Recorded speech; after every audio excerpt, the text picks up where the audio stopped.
You tried? You tried? I tried too, and I think that's a big part of it, and that's why we're doing what we're doing.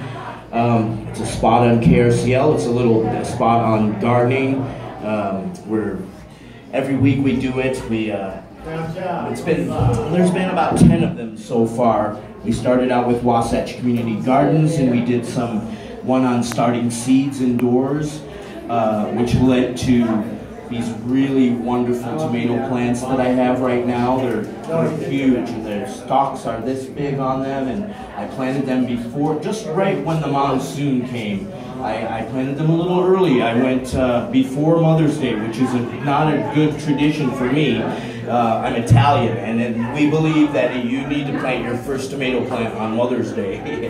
But otherwise, you don't know what can happen. You know, it's a bad omen if you don't. But just learning a lot about sustainability, about growing, doing organic gardening.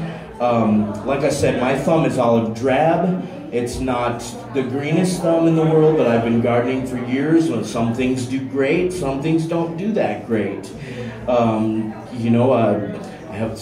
Right now there's some problems with the eggplant not growing very well. They didn't like the monsoon. Yeah, there's some plants. My peppers didn't like the monsoon either. Cucumber, no, not too good either. You learn.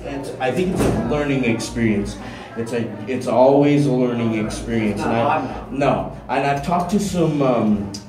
I've been hobnobbing with master gardeners through this spot, and I've been talking to them and getting some tips from them and trying to get a little bit of that to rub off. Like I said, I don't have the greenest thumb in the world, but I love gardening, and who doesn't like growing their own tomato, going out and picking it off the vine, bringing it in the house and slicing it, and the flavor. I mean, do you want to go to Sprouts or these stores and pay $3.99 a pound for an organic tomato when you can grow it in your backyard?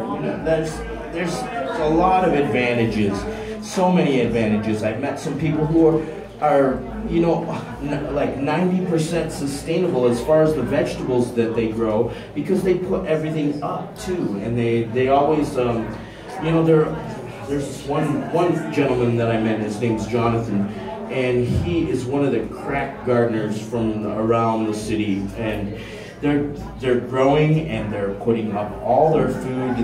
Almost everything they cook every night has something that they've grown in it. There's just a lot of benefits to growing your own. As they said in the old days, grow your own.